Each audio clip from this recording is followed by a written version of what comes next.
Kemudian juga tatkala kita di grup, ingat kita satu grup, dalam grup kita 200 orang. Kalau kita posting sesuatu akan dibaca oleh 200 orang, paling tidak banyak yang baca.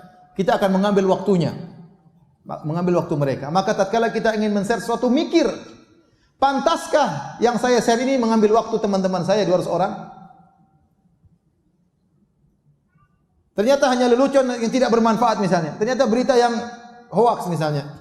Dia akan buka, dia paling tidak dia ngambil waktu 1 menit, 2 menit, kita ngabisin waktu orang, tidak bermanfaat. Maka sebelum kita share, kita pikir ini penting atau tidak. Apakah berhak untuk mengambil waktu teman-temanku? Kalau tidak perlu jangan di-share. Tidak semua yang ada di benak kita share, tidak ada semua di benak kita share, tidak ada semua yang sampai kepada kita share. Jangan latah, ya. Jangan latah. Kata Nabi SAW, kafa bil mar'i kadziban an yuhadditsa bi kulli ma sami'. Cukuplah seorang dikatakan pendusta kalau dia menyampaikan seluruh yang dia dengar. Maka sama, cukuplah seorang dikatakan pendusta kalau dia men-share semua yang dia dapat. Tidak semua yang kita dapat kita share.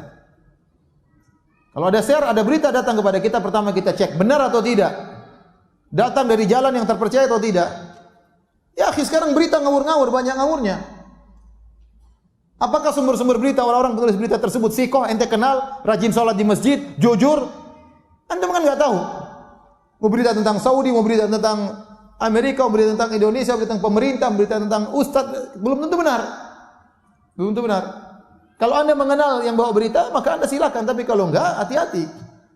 Pertama, sebelum Anda men-share berita, pertama cek beritanya benar atau tidak.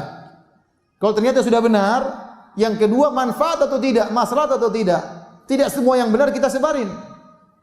Kalau ternyata tidak bermanfaat, jangan disebarin. Tidak usah. Ngabisin waktu saudara-saudara kita.